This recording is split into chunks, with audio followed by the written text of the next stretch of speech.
Aziz Bey şu şeyin yanına çekebilirsiniz. Stampın yanına.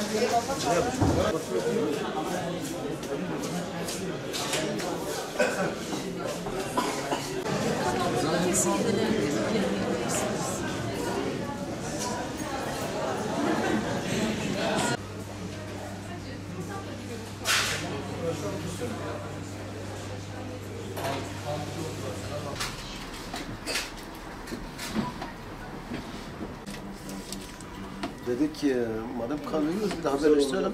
Hem teşkilatlarımıza talimat ve hem de halkımızı teşvik edelim. Çok düştü çünkü bu sıra bağışlar. Havalar soğuduğu için.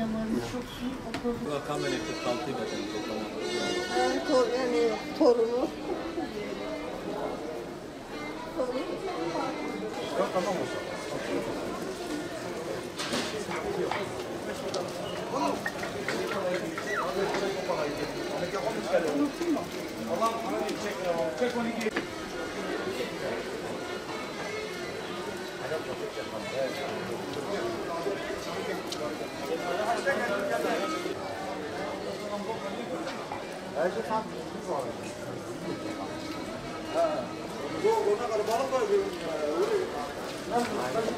Talasemi majör kalıtsal bir kan hastalığıdır. Bulaşıcı değildir, ölümcül değildir.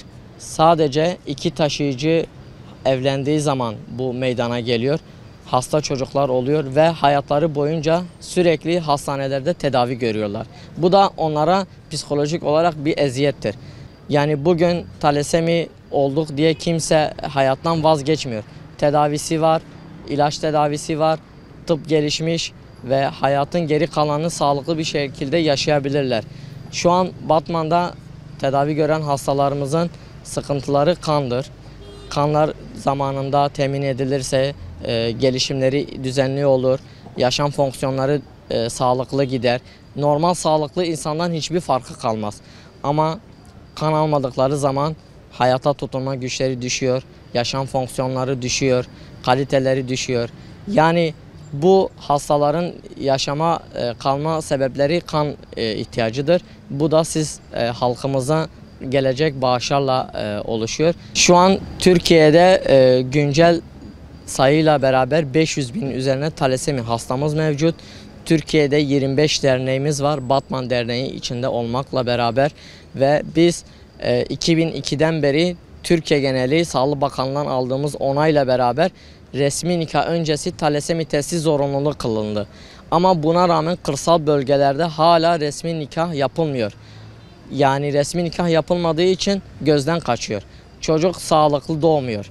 Ve bu sefer ne oluyor? Ailede 3 tane talasemi hastası doğduktan sonra iş işten geçmiş oluyor.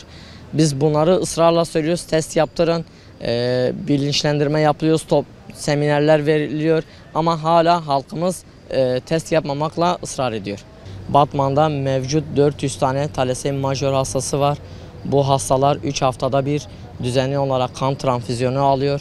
Her gün istisnasız ilaç kullanıyor ve bizim yaşam kalitemizi artırmak için, hayata tutunmak için kana ihtiyacımız var. Bizim talasemi hastalarının ihtiyacı olan kan sıkıntısı. Biz kan bağışında burada halkımızın duyarlı olmasını istiyoruz. Bize destek olmalarını istiyoruz.